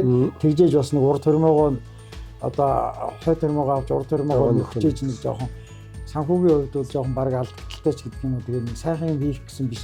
Бас нэг жоохон тийм эдийн засгийн жоохон хямралтай байх ч бас хэцүү юм байна.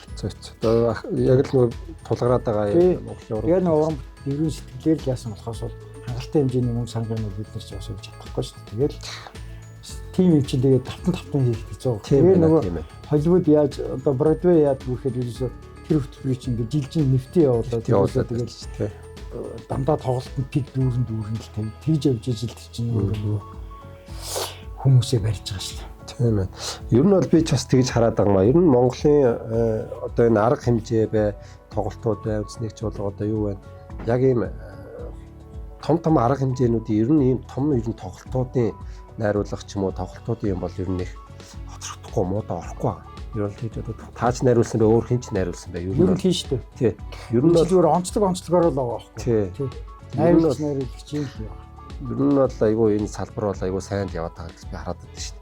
Илүү одоо төрийн тоглолт байна, янз бүрийн бүхэл тоглолтууд явж байгаа. Манайх бол нэг тийм гоё школтой байгаад байдаг хүн харахад.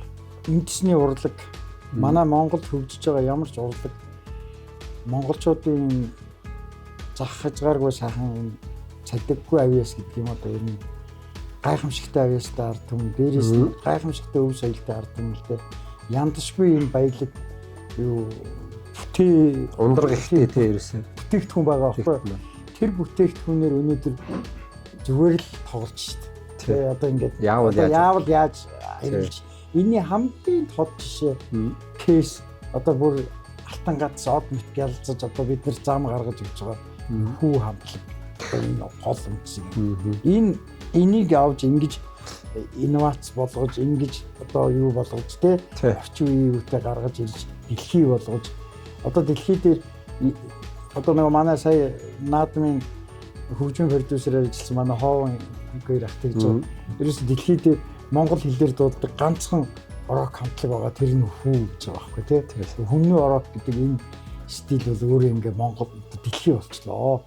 Тэгээ энэ юуны гавьяа энэ чинь манай ард түмний хэдэн сая жилийн өмнөөс одоо ингэж тээж авч ирсэн энэ язгуурын өв соёл байгаа байхгүй ардын онцлог.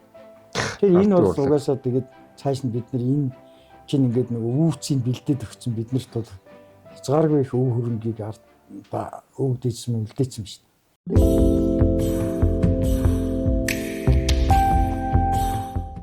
За баялаа. Таныг бас ингээд нөгөө бүтээлүүд ингээ юу гэж харахаар нэлээ үндэсний өв соёл тий Монголын дархлаа, уламжлал эдрийг их гоё шигтгэж ингэж бүтээлүүд хийгээд байгаа ба. Энэ талаар та яагаад заавал эдрийг авч чирж явах хэрэгтэй? Ер нь бол яг бас л нөгөө удаан нэг төрөл дээр их олон ингээд жил бас муугүй хэдэн жил ингээд одоо сонирхлоос хөтлөгдөөд ингээд тэгээд тэрэн дээрээ ажиллаад агнаад ингээд явсан судалгаа энэ юмнуудаас ингээд яваад баяжаад байна шүү дээ. Тэгэхээр энэ дээр юу нэхэгдээд гарч ирж байгаа нөхөд эхлээд бол яадаг байх нь хуулбарлаж тэрийг ингээд одоо яг энэ шиг л юм гэж хийж эхэллээ. Иймэрхүү. Тиймэрхүү гэж. Тэрнийхээ дараагаар болоод ингээд хольдог тий. Одоо одоо бол миний барьж байгаа зүйл маань болохоор Монгол мюзикл гэж зүйл гарцаагүй байх хэрэгтэй. Тийм учраас Монгол мюзикл гэдэг энэ одоо урлаг Монгол урлагийг Монголын мюзиклийн энэ одоо төрөл жанр энийг одоо яг бүрэн мэргэжлийн төвчөнд гаргах асуудал одоо гол асуудал болж байгаа. Тийм учраас энэний одоо цоо шин зүйл бол биш. Энэний бүрэн хөрс шороо бүрэн одоо бүтээгдэхүүн нь бол манай ард түмний их өв соёл байна. Тийм учраас энэ өв соёлыг ингэж зангидж нэгтгэж энэ үлгэр домог түүхийн сэдвт зохиолуудаасаа зохиомжилж ингэж одоо Монгол мюзикл бол хөгжих ёстой гэж ингэж бодож байгаа. Зөв. Гаднаас хуулах биш, дуурайх биш. Ямар нэгэн тэдний онлыг шууд Монгол хөрсжүүлээд хөрсжүүлж гаргах асуудал. Тэгээд давхар нөгөө нэг ерөөсөө тийм л юм байл да. Энэ наадамч бай, таны урд нийцсэн тэр наадмын соёлын нөгөө юу наадмуудыг хийж исэн, тэгээ леженд байна ингээд харахад дандаа л ингээл энэний төлөө энийг ингээл боловсруулаад та бол ингээл боловсруулалтын өөрийгөө боловсруулах туршлага суух шатн дээр бол маш их ажилласан байна л да. За баярлалаа. Тийм байна. Хичээжлээ. За ерөнхийдөө ойлоос бас нэлээд ярьлаа. Яг та багшийн тухайд дурдаж найруулагч. Жүжигчин юугаар мэргэжлэр төгссөн. Тийм. Өдрөбаатар гант төмөр. Одоо бас Монголын одоо бас театрын урлагийн даймид домог штеп мэргэжч төмөр бай. Монгол Улсын хөдөлмөрийн баатар ардын жүжигчин төрийн сойрхол цэрдэгчдийн гант төмөр гэдэг хүн ганц анги төгсгсөн. 1990 оноос соёл урлагийн их сургууль анх одоо багшийн дэдийн кино драма анги гэж байгаа багшийн дэдийн хажуу тал одоо манайх чинь нэг факультетийн хэмжээнд байсан урлагийн тамирын факультет. 90 онд энэ цагаан байшинтай ирэхэд манай анги анхны анги нэлээ шүү дээ. Тэгээд манай одоо энэ багштайгаа одоо учирсан. Ийм одоо бас тэгээд хоёр сайхан багштай. Нэг нь бол одоо манай тайзны ярины багш Монгол Улсын гавьяа багш 90-ийн урт насан гэж бас одоо энэ манай багш чи өөрөө энэ хөгжим театрын ангийг санаачилж анх үүсгэн байгуулсан байхгүй юу? Урт насан багш. Тийм. Харьковт бас оюутнуудтайгаа энэ Монгол багшаар нь ажиллаж байгаа. Тэгээд Харьковын одоо энэ хүүхд залуучуудын театр дээр 89 онд ирсэн Харьковын ангийн энэ ангийг хүүхдийн театрт төлөөлөж өгөөд өөрөө одоо яаманд ажиллаж хагаад тэгээд сувис байгууллагад манай багшаар ирсэн. Тэгээд одоо бидний багшаар ажиллаж байгаа сүүлдээ одоо тайзны ярины тэнхмийг байгуулсан. Тэр тэнхим нь одоо сая 30 жилийн хойно боллоо.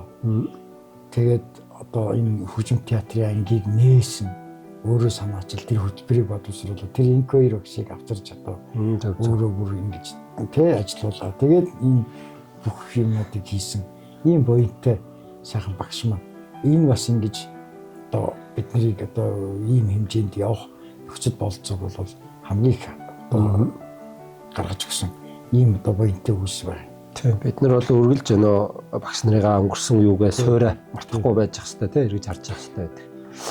Тэгээд одоо Монголын 21 аймагт хэдэн аймагт нь хөгжим драмын театр гэж одоо байна. Яг нь ер нь бол юу л байгаа шүү дээ. Говьалтай чуулга, алтай чуулга гэж байгаа тийм. Энэ хан хинтий чуулга гэж байгаа. Тэгээд дорнод бол одоо нэг симфони оркестртэй. Тэгээд тэднийх бол хөгжим драмын театр гэж байгаа. Гэхдээ бол тэднийх бол симфони асын чуулга байдаг. За залуучууд театр гэж байгаа. Тэр бол бас л хөгжим драмын театрт орно. Ерөнхийдөө бол Төв аймаг байна. Баян онгор дээр Шилэнгийн долгиос чуулга. Баян онгор хөгжим драм. Төв аймаг хөгжим драм.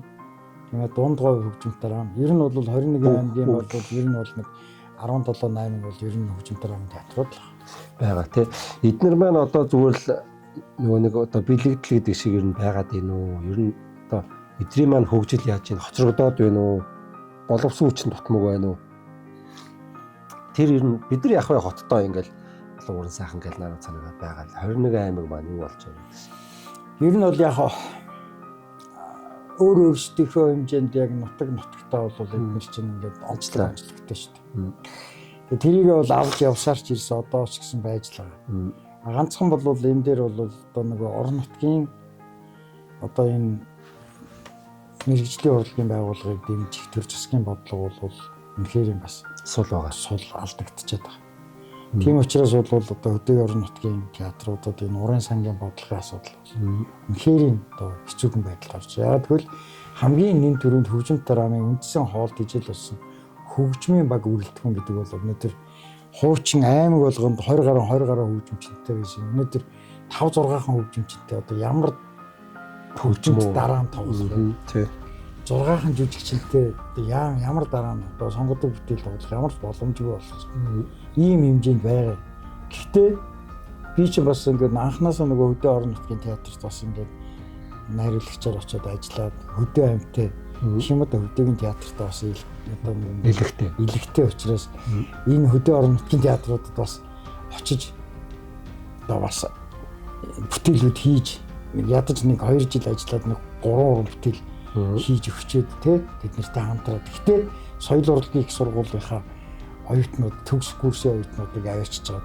Тэр нэг сонгодог бүтээл тавих боломжгүй байгаа тэр орон зайг оюутнуудтайгаа нийлж байгаад ингээд тэдний жүжигчдийг оролцуулаад ингээд бас сонгодог бүтээл дипломын уран бүтээлийг тэнд тоглуулах ийм ажлыг бас эхлүүлээд байгаа.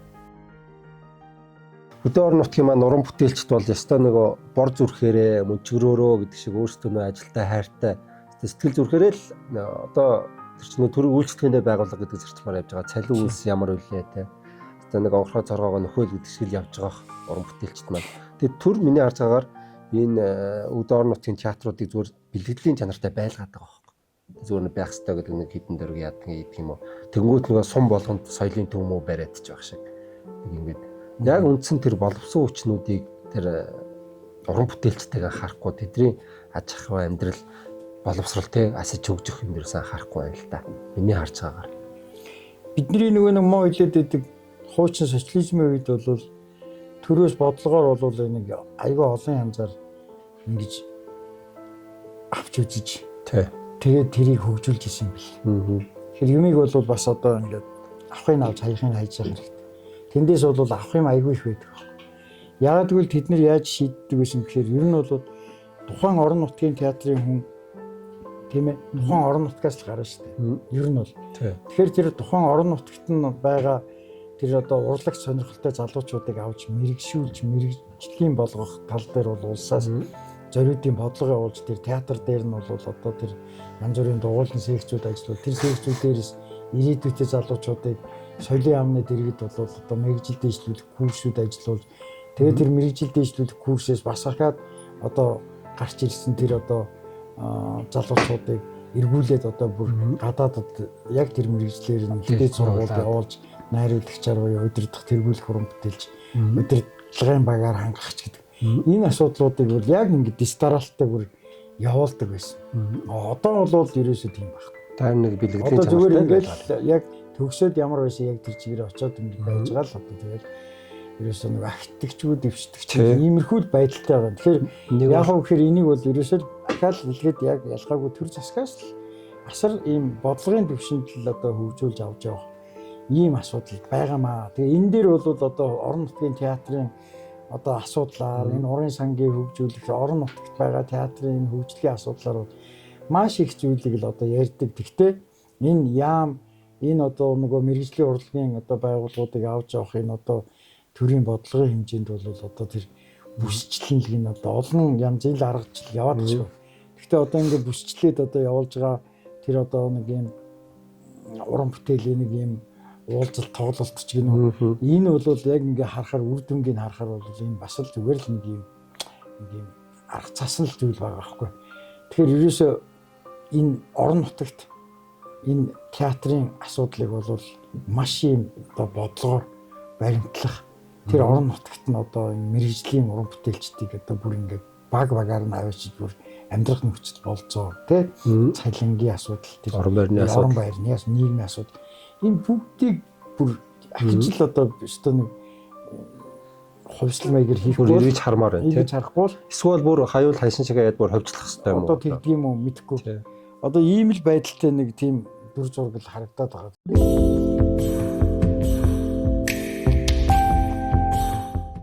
Тэгэл яг чадлаараа л хийдэг. Тэгэл бас нөгөө нэг яах вүлээ гээл нөгөө хоёулаа ихэнд ярьж дараа ял асуудал болоод байна. Тэр энэ төр засаг маань үнэхээр л яг энэ соёлыг одоо тэргүүлэх салбар гэж авч үзээ. Соёлоо экспортлох гэж ингэж зорилго тавиад байх шиг байна. Тэгээд одоо энийг бас хэрэгжүүлэхийн тулд яг тэр деталь уран бүтээлчдэр эд ширхэг бүр тэр буцалж байгаа уран бүтээлчтэй анзаараар сайл гэж хүсэж байна. Тэгэхгүй яг л хоттой л энэ сайхан нөгөө тавааны өрөм яана гэдэг шиг эндээс бүх юмыг яах гээд байдаг тий. Аймаг аймагт энэ одоо хөгжим драмын театр маань энэ орон нутгийн онцлогийг агуулсан тийм үстэй. Одоо дундгов аймаг бол одоо дан уртын дууны одоо тэр гоё сав тэр бүх юм биш үү. Тэрэндээ тулсан гоё юу аялал жуулчлалээ. Энэ Алтай болон Ховд баруун аймаг бол одоо яг тэр Алтайн одоо тэр нэг юм гоё язгуур өв соёл хөөмий харьяа энэ чиглэлээр тэгээд энэ дорнод бол одоо тал нутаг байна. Онцлог бол байгаад. Энэ онцлогийг барьсан энэ одоо гоё юм гарвал дарахын эрдэнэт бол одоо ерөөсөө залуусан шүү дээ. Тэгээ энэ дээр бол одоо яг мюзиклүүд хөгжих бүрэн боломжууд байгаа байхгүй.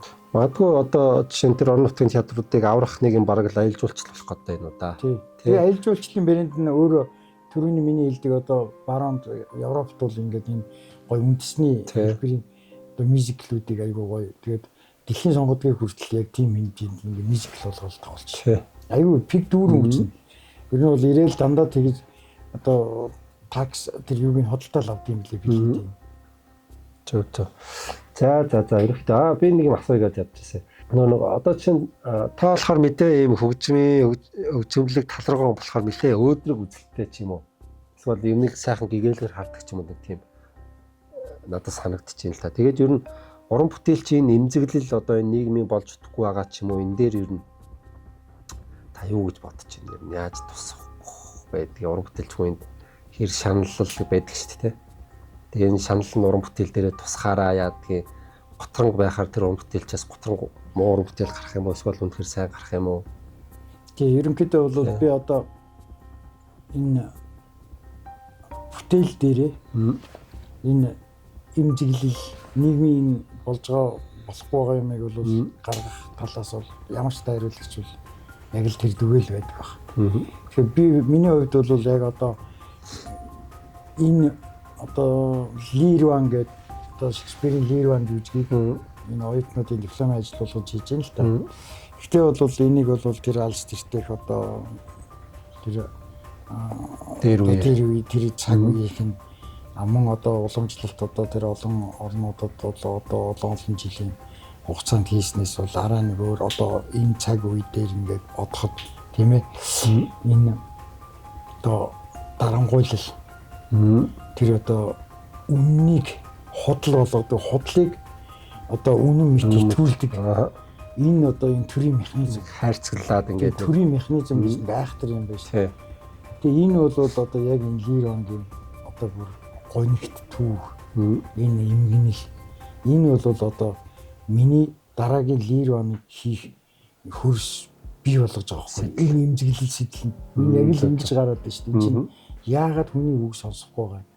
Яагаад худлаа ярьсан хүний тэг үнэн штэ гэж итгэж дүн балаа чихэн гэж үннийг хэлсэн үнийг яагаад шууд зүгээр юу ч биш болгож байгаа юм. Тий.